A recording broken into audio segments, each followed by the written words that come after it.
Okay, hello everyone. This is Dr. Carl from AIWeb3. So today I'm so happy and it's my honor to have James on. So could you please introduce yourself briefly and about the project you are working on? Yeah, thank you very much for having me. It's great to be here in Singapore doing this live in person, right? Right. Usually we're doing it like on a camera.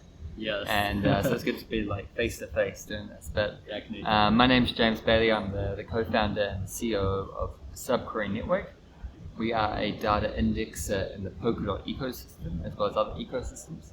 Right. So development teams in Polkadot, whether they're building an application or a chain, will use us to help get data from their parachains and to help them use that to build their applications on top of Polkadot.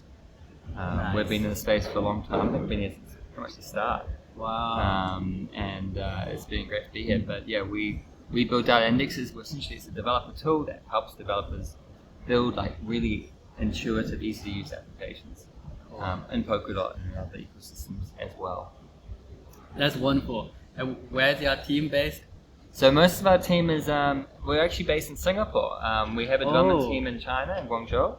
Nice. I'm based in Singapore. Some of our team are in New Zealand as well. I'm originally from New Zealand. So Cool. all around the world, but yeah, mostly around the Asia region. Oh, that's nice. Yeah. So it's convenient. You can come. This is go this there. is one of the greatest conferences I've been to. It's like usually flying off to places around the world in Europe especially, and Right. the first time or for one time a year, Yeah. the conference is in Singapore where I'm based. So it's great. It's just down the road from where I live, and it's easy. Nice, nice. Because I was at Polkadot Decoded in Brussels a few months ago, and that was Wow. like a 12-hour flight to Brussels. Yeah, And yeah. so now we're here. Now you have That's to great. fly. Yeah. Okay. So since you travel different countries and cities, so my next question is, what do you think the country or city that can be the next center of Web3? Yeah, I thought it would be China for a long time, but Mhm. then China kind of the government changed its approach to Web3. Mm-hmm. Hong Kong's got a lot of potential going on and Nice. there, but I think Singapore and Asia is actually where it's at. There's a lot of teams here based in Singapore. Mm-hmm. A lot of people from around Southeast Asia, even if they're not living in Singapore, Nice. are working for Singaporean companies in Web3. So I think Asia is definitely a big hub for Web3. Nice. And I think Singapore is kind of a great kind of center of that hub right now. Wow. There are lots of developers out of the States and out of Europe, but I do Mm. think Asia is where the biggest growth will be. Wow. Okay. Next steps, I think. Yeah, okay, nice. Glad to hear about it.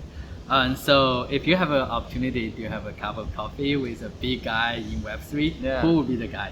I think there's a lot of people out there that I'd like to have a drink with, but I think Right. the nicest guy in Web3 who I'd love to have another beer with is Sota from Asta. Soda, I okay. think Sota's the easiest, nicest guy. I don't think Sota has a bad bone in his body. Do you think he's capable of saying anything negative? I don't think so. No. And so I think Sota would be great to have a drink with, have a cup of tea or coffee or a beer with, and have a chat about a few things. Yeah. And we've worked with Sota and Asta for a long time, so Oh, nice. we're good friends with him. But I think he's one of the nicest guys to have a drink with. Yeah, I totally agree with that. Actually, today has a talk and he's so popular. I managed to take a picture. I also love Soda and his stuff, so it's great. What's your most your favorite blockchain application? I'm a big fan of applications that allow you to make bets on things, and I quite like. There's a bunch of different applications out there that do predictive markets and allow you to wager on outcomes like who will win the presidential elections, or what will the weather be like, or what will be the price of Ethereum on this particular date. And I'm a big fan of those because I like putting a bet on something. There are some pretty cool applications around like DeFi applications. I'm not a massive degen in DeFi. Right. I feel like I don't have enough time to get into it, and Yeah. If I did, I would be spending all day and all night looking at charts. So I try to avoid that. So I'm a big fan of predictive market applications. Oh, that's great. In Polkadot, actually, we do have the predictive market. Yeah. If you are lucky enough at the Polkadot Decoded Asia, and and somehow you get a 10 Polkadot token for free. Someone just dropped that. And what are you going to do with those DAO tokens? I'm probably going to stake them, right? Like the staking rewards are quite high and they're very easy to stake. So I'll probably immediately stake them on the Polkadot network and start earning some pretty good APY off them. Sure, yeah. Add them to my existing staking. You know? Yeah. Did you have any preference on which protocol you want to stake on? I probably just would stake it against Polkadot validators, to be honest. Oh, it's nice. easy. Just like I don't want to spend too much time thinking about this. You know, like we're busy enough already, man. So like for me, it's like just whatever's easiest. Right, exactly. Yeah. Ideally, you want to earn rewards while you sleep, but whatever's easiest. You know. I personally stake on Bifrost, liquid staking, which is also the liquid staking is also great because again you can use those tokens that you you can get again, it anytime. Right? Like, you get to stake twice, you know. You get to it's like 2 for 1, you know. Now Bifrost is a pretty cool team, pretty good project as well. Awesome. Yeah. Which project do you think has the potential to achieve the mass adoption? Yeah, I think we're going through the next stage of applications at the moment. And we're starting to see a category of applications being built that span different networks. So there's a lot of different networks out there within Polkadot and outside of Polkadot. And I think the next generation of applications that will reach mass adoptions are one of those types of applications that allow people to integrate with assets across any different network. I think applications that kind of connect different networks together, different parachains or different zones or different layer 2s. Will be the next kind of mass adoption. I think a Moonbeam. Moonbeam's a good one, but there's many. I don't want to name names. I don't want to name names, but applications that allow people to kind of move things together and interact with assets in different networks will find success in the future. Nice. Okay. So may I ask why you are in Polkadot? Why am I in Polkadot? Well, we're one of the OGs actually. So we before SubQuery we built a RPC business called OnFinality, and OnFinality was one of the first RPC providers in Polkadot. I remember creating one of the first proposals for Polkadot governance years ago. Wow, that's amazing. It was a long time ago. It was a very different time back then. Yeah. And I remember talking to the government's team and Raul on setting that up. So we've been around for a long time. We always believe in the multi-chain aspect, and we believe in the stability, the self-upgradability, the performance that Polkadot brings. Right. And so it's been natural for us to work in Polkadot as a kind of first home for a long time. We're still big fans of it. From a technical perspective, it's an excellent network, and it's doing a great job. Right. Yeah. Polkadot, we have launched the Snowbridge, Hyperbridge. Yeah. I don't know if you have any, or SubQuery has any connection with them, or how. Yeah. We work with a lot of bridges out there. We work with a lot of like wallets. We work with a lot of DeFi platforms and NFT marketplaces for Polkadot. Right. We've worked with a lot of teams building Polkadot. Like if you open up a wallet and look at your DOT, you're likely going to use our servers to access those, that transaction history, for example. So we've been involved in this space for a long time, and we're one of those infrastructure companies that's behind the scenes, right? You don't really notice us, and you probably shouldn't notice us. Right. The only time you notice us is when we break something. So hopefully you don't notice us. Hopefully that's not a good sign. Right. But we've been around in the space for a long time. Nice. And it's been good to work with a lot of different teams. Yeah. Wow, that's cool. So one last question, like, what is your future plan for the SubQuery this year? Did you have any alpha this year? Yeah, so we built a decentralized network for hosting index data sets. We've also just launched decentralized RPCs for Polkadot Kusama, and we're adding support for more RPCs for different networks on our decentralized network. And we've just announced in the past 2 weeks that we're supporting and launching decentralized AI. Decentralized AI, how did that work? What that would mean is that like you can build your own models. So let's say you want to build a model that is particularly good at telling you about the Polkadot ecosystem and being able to answer questions about the ecosystem, like what wallets should I use, or what bridges should I use, or what dexes should I use. And you want to run that AI somewhere, because you have to run it somewhere to be able to ask questions. Yeah. And so we're building a hosting layer for running decentralized AI.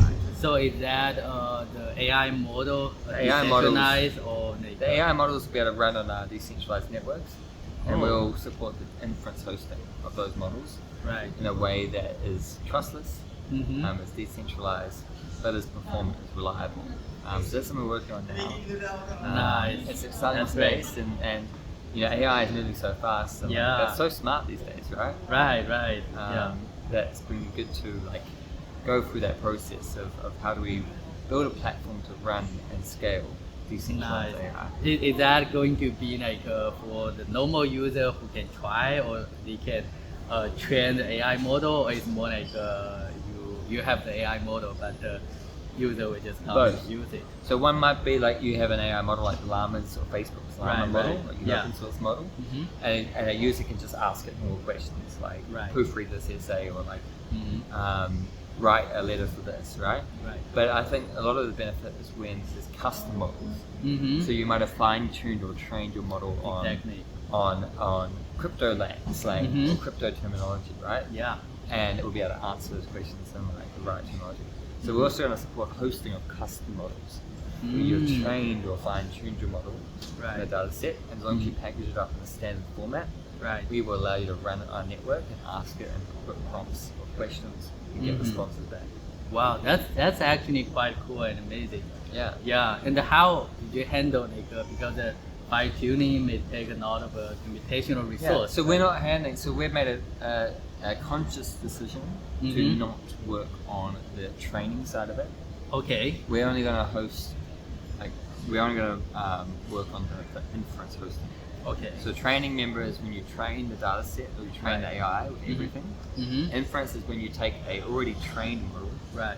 and you allow it to answer questions against its training data set. I see. So basically, you work on the Yeah, we are on the inference hosting, part. but not on the training part. The training part is computationally expensive. Exactly. You need yeah. data centers and stuff.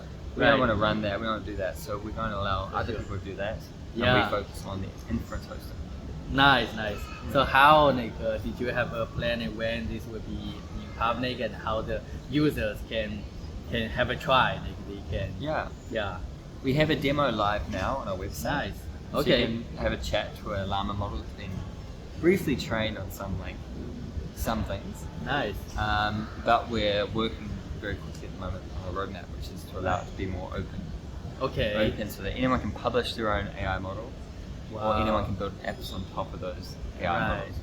Yeah. Wow, that sounds amazing. Yeah, Quite it's exciting. time. Yeah, and it's cool Yeah. learning about these things. The worst part is one of the funny parts is that we talk about and we're through to a token as in a cryptographic coin, right? Yeah. But in AI, they talk about tokens as the number of input and output words you have. Yeah. So there's a lot of confusion around which token we're talking about. Right. So that's one of the downsides. But apart from that, it's pretty exciting. Wow, that's amazing. I'm so glad to hear about those exciting products from your project. Yeah. SubQuery. And did you have any other thing you want to share with the community? No, we're just happy to be here at Polkadot Dakota in Asia. Nice. It's a great event and a great venue. Mm-hmm. And it's good to meet people that we've known for years. Nice. And we haven't met them in person for a long time, you know. Yeah. This is the best thing about conferences. It brings people together into the same room. Right. And so you get to meet people and understand Mhm. and talk about things and kind of connect on a different level. So it's always good to Mhm. have in-person conferences. Nice. Okay. Great. Again, thank you for coming, and we have a good conversation. Yeah, and, thank you for having yeah, me. Yeah, and here at AIWeb3, we sincerely invite you to come to our Twitter space someday, and you can share more updates on I it. look forward to it. Thank you. Thank you very so much, much. man. Okay. Thank you. Pleasure.